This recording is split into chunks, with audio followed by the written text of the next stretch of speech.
할렐루야. 우리 다 같이 이 시간 은혜 받을 말씀은 신약성경 마태복음 19장 7절로 말씀부터 우리 12절 말씀까지, 7절로 말씀부터 12절 말씀까지 우리 다 같이 믿음을 합독하고 은혜 받겠습니다. 시작. 여짜오되 그러면 어찌하여 모세는 이혼 증서를 주어서 버리라 명하였나이까? 예수께서 이르시되 모세가 너희 마음의 완악함 때문에 아내 버림을 허락하였거니와 본래는 그렇지 아니하니라.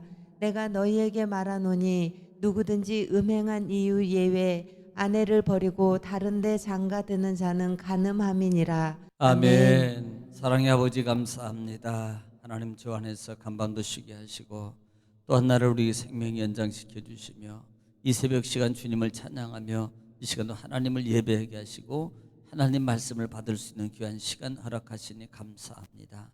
사람이 떡으로만 살 것이 아니라 하나님의 입으로 나오는 말씀으로 사는 것을 알게 하시려고 만나를 주신 것을 하나님 우리가 기억하오니 주의 시간도 생명의 은혜의 축복의 기적의 응답의 치유의 말씀을 통해서 우리에게 큰 은총을 베풀어 주시옵소서. 예수님의 이름으로 기도 올리옵나이다. 아멘. 할렐루야. 하나님은 오늘도 여전히 말씀을 통해서 우리에게 말씀하십니다. 그러므로 우리가 하나님 말씀을 받을 때 받는 자세가 중요한데요, 그 말씀을 우리는 받을 때 늘 하나님 앞에서 진정 하나님의 음성을 듣는 것처럼 받으시면 복이 됩니다. 아, 하나님께서 오늘 이 시간에 나에게 말씀하시는구나, 그런 자세가 중요하고요. 또 하나님 말씀하실 때 우리는 화답을 해야 되거든요. 그런데 그 화답은 마음이 아닙니다. 입으로, 마음으로 있는 것을 입으로 여러분 시인하는 것이 아멘이라는 단어예요. 그래서 아멘하여 하나님께 영광 돌리고, 아멘하여 믿음으로 고백하고, 아멘하여 기도함으로 하나님께서 그 아멘의 고백을 들으시고 여러분 역사해 줄 줄 믿습니다. 그런 하나님의 은총과 은혜와 축복과 기적이 치유가 있기를 다시 한번 주의 이름으로 축복합니다. 자, 우리는 계속해서 마태복음 19장 말씀을 통해서 은혜를 나누고 있습니다. 지난 시간에는 1절부터 6절 말씀을 가지고 우리가 같이 은혜를 나눴어요. 자, 지금 예수님을 시험하기 위해서 바리새인들이 예수님께 나와가지고 질문했던 내용이 뭡니까? 여러분, 모세 율법에 의하면 어떤 상황이 있을 때 여자를 버리라고 말하고 있습니까? 라는 질문이었습니다. 자, 거기에 대한 예수님의 중심적인 답은 뭐였냐면 이혼을 하는 게 아니야, 이 말이에요. 원래는 이혼은 하지마, 이혼을 금한 겁니다. 그러면 여러분, 지금 이혼을 금하라 그러면 문제가 되고 또 이혼을 하라 그래도 문제가 되는 거예요. 그래서 어떻게 했는지 바리새인들은요, 예수님을 책잡아서 음해하고 그 다음에 죽이려는 그런 의도를 가지고 있기 때문에 예수님은 그와 같은 그들의 의도를 아시고 예수님은 어떻게 해요? 말씀으로 대답합니다. 마치요, 여러분 마태복음 4장에 성령이 이끌려서 40일 금식하시고 광야에 계실 때에 여러분 마귀가 시험을 해요. 그때 예수님은 말씀으로 대답합니다. 계속적으로 말씀으로. 그런데 그 예수님의 말씀의 대답은 뭐였어요? 근본적인 것을 가지고 얘기하십니다. 태초에 하나님이 천지를 창조하신 이후에 사람 남자와 여자를 창조하셨다, 이 말부터 시작하는 거예요. 여러분, 여기서 우리가 중요한 것이 뭐냐면 창조는 누구냐? 하나님이다. 그러면 창조 하나님이 만들었는데 소중하냐 안 소중하냐? 바로 이거예요. 남자나 여자나 소중하다. 그런데 어떻게 했느냐? 한 몸이다. 여러분, 한 몸이라는 개념이 뭐예요? 남자를 만들고 그 다음에 갈빗대를 취하여, 남자 속에서 갈빗대를 취하여 하나, 이게 하나라는 의미예요. 그러므로 여러분, 남자 몸에서 나온 거예요. 그러면 너 소중해? 네 몸에서는 네 거야. 그러므로 그것은 네 몸과 같은 존재야. 그러므로 소중하게 여겨야 돼. 서로 존중하고 서로 소중하게 여겨야 돼. 중요한 첫 번째 뭐예요? 하나님이 만드셨어요. 하나님 거예요. 내 것이 아니라 이 말입니다. 가장 중요한 게. 그리고 하나님이 창조된 창조물이에요. 각자 인격체대로 창조했어요. 그러므로 서로 인격적 관계 속에서 하나된 몸으로 존중하게 여겨라라는 하나님의, 예수님의 가르침이라는 사람. 오늘 7절 말씀에서 지난 시간에 잠깐 말씀을 드렸습니다만은 7절에 여짜오되 그러면 어찌하여 모세는 이혼 증서를 주어서 버리라 명하셨나이까? 참, 24장에 분명히 증서를 줘서 보내라 그랬어요. 이혼하라 그랬습니다. 모세는 왜 그랬습니까? 자, 여기에 대해서요, 이 바리새인들의 이 대답은 뭐예요? 지금 계속해서 예수님을 책잡으려고 하는 의미가 있습니다. 또 항변하는 의미가 있습니다. 왜 그런데 모세율법을 이뤘습니까? 이걸 말하는 거예요. 그때 예수님께서 8절에 이렇게 대답합니다. 예수께서 이르시되 모세가 너희 마음의 완악함 때문에 안 해버림을 허락하였거니와 본래는 그렇지 아니하리라. 자, 우리는 여기서 어떤 단어를 기억해?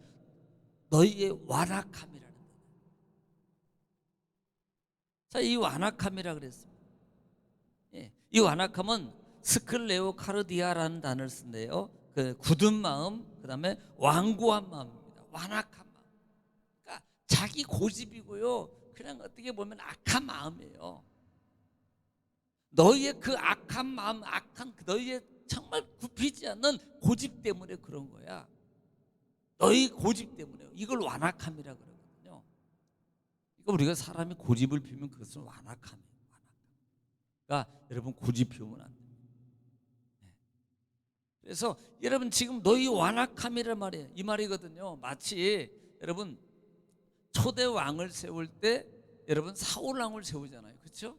근데 이스라엘 백성들이 이건 하나님이 세운 게 아니에요. 이스라엘 백성들이 원한 겁니다. 뭘 보고요? 주변국을 보니까 왕들이 있어, 통치자가 있어. 그러니까 우리도 왕 세워주세요. 하나님이 야 하지마. 여러분 이 말이 뭐예요? 원래 하나님이 왕입니다. 하나님이 통치자예요. 이스라엘 백성들이 왕이 필요 없는 겁니다. 그런데요, 그들은요 왕을 지금 만들어 달라 그러고, 그리고 결국은 그들의 고집 때문에 하나님은 허락해 줘요. 그리고 사울 왕을 세우고, 원래 하나님 마음에 합해서 합당해서 세운 게 아니에요. 이스라엘 백성들의 완악함 고집 때문에 하나님이 그냥 들어주신 거예요. 그것 때문에 결국은요 분열이 시작되고 그들에게 더 큰 사울왕 때문에 이루어지는 많은 어려운 일들이 많아집니다. 그 완악함이란 말입니다. 하나님은 본래 허락한 게 아니야. 지금 예수님은 그걸 얘기하는 거예요. 너희 완악함 때문에 어쩔 수 없이 하나님이 이스라엘 백성들의 그 완악함 때문에 어쩔 수 없이 그렇게 세워준 거야 라고 말씀하고 있다 이 말이에요. 여러분 그 이스라엘 당시에 특히 또 엄밀히 제가 이 부분에 대해서 신명기 때도 말씀을 드렸을 거예요. 이혼을 허락하는 그 이혼의 허락함이 보통 보면 남자를 위한 것 같죠. 실제적으로는 여자를 위한 것이라는 제가 말씀을 드렸어요. 여자에게 자유를 주기 위한, 누구예요? 그 완악한 자에게서부터 자유를 주기 위한 하나님의 허락이라고 말씀드렸어요. 제가 강의를 드릴 때. 그러니까 이 특히 여자를 위한 것이, 남자를 위한 것이 절대 아니라는 거예요. 왜냐하면 이혼은 당시 그 이방인의 풍속이었어요. 실제적으로 하나님 안에서 세워진 게 아니고요 이방인의 풍속이었다 이 말입니다. 그러니까 그 풍속을 보고 이스라엘 백성들이 그걸 배운 거예요. 그래서 이방인 풍속으로 결혼이나 그다음에 이혼이나 그 남자의 어떤 이기적 판단에 의해서 모든 것이 주도되었습니다. 그러니까 이방인들이 모든 주권이 다 남자에게 있었어요. 네, 남자에게. 그러니까 고대 풍습에 의하면요 여자는 어떻게 여겼어요? 노예나 그다음에 가축과 같은 하나의 소유물로 여겼다 이 말이에요. 그러니까 그런 것으로 취급을 당하는 그 여자의 모습입니다. 심지어는요 이혼 후에도 다른 곳으로 시집을 못 가도록 이걸 법으로 막아놓은 거예요. 만약에 시집 가면요 돌로 쳐 죽이는 거예요. 이게 이방 풍속이었어요. 그러니 보세요. 자, 이혼도 해, 그다음에 다른 결혼도 다시 못해. 그러니 그 여자는 어떻게 되겠어요? 이것은 최악입니다. 최악.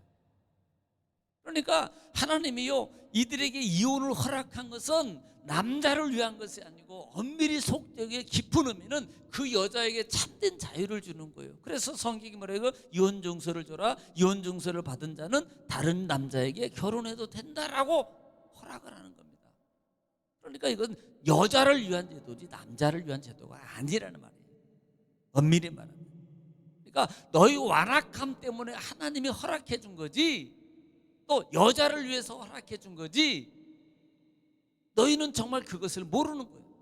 너희는 진정한 하나님의 의도와 하나님이 만든 법의 의도를 너희가 모르고 있는 거야 라는 부분들을 여러분 가르쳐주고 있다 이 말이에요. 그래서 이 부분, 이혼을 금하는 것은 결국은 뭐예요? 여성을 보호하는 차원이다. 보호하는 차원이다. 자, 9절에 내가 너에게 말하노니 누구든지 음행한 이후에 아내를 버리고 다른 데로 장가드는 자는 가늠하며. 자, 이번에는 뭐예요? 반대로 말합니다. 오히려요, 너희가 다른 데로 장가가는 것이 오히려 가늠한 것이라는 거예요. 이것은 이미 마태복음 5장 부분에서 이미 우리가 한번 본 적이 있습니다만은, 자, 마태복음 5장 27절. 우리는 마태복음 5장 산상수훈이잖아요. 마태복음 5장 27절 말씀부터 32절 말씀입니다. 자, 근데 한번 읽어보겠습니다. 시작. 또 간음하지 말라 했다는 것을 너희가 들었으나 나는 너희에게 이르노니 음욕을 품고 여자를 보는 자마다 마음에 이미 간음하였느니라. 만일 내 오른눈이 너로 실족하게 하거든 빼어내버리라. 내 백체 중 하나가 없어지고 온몸이 지옥에 던져지지 않는 것이 유익하며. 자, 32절 읽겠습니다. 시작. 나는 너희에게 이르노니 누구든지 음행한 이유 없이 아내를 버리면 이는 그로 간음하게 하며 또 누구든지 버림받은 여자에게 장가드는 자도 간음함이니라. 네, 지금 이것을 말하는 겁니다.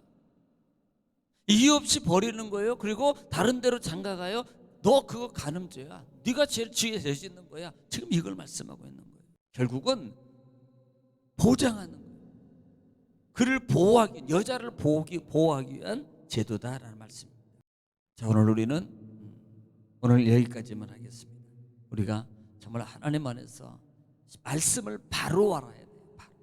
바로 알아야만이 우리가 하나님의 말씀을 따라가면서 우리가 바로 지켜갈 수 있고 또 바른 생명의 길로 우리가 갈 수 있다는 사실을 여러분 기억하시기 바랍니다. 정말 주 안에서 우리가 하나님 말씀을 붙잡고 오늘도 주 안에서 승리하는 여러분 되시기를 주 이름으로 축복합니다. 여러분 가정을 위해서, 자녀를 위해서 기도하겠습니다. 주여, 거룩하시고 자비로우신 아버지, 은혜와 사랑을 주님 감사합니다.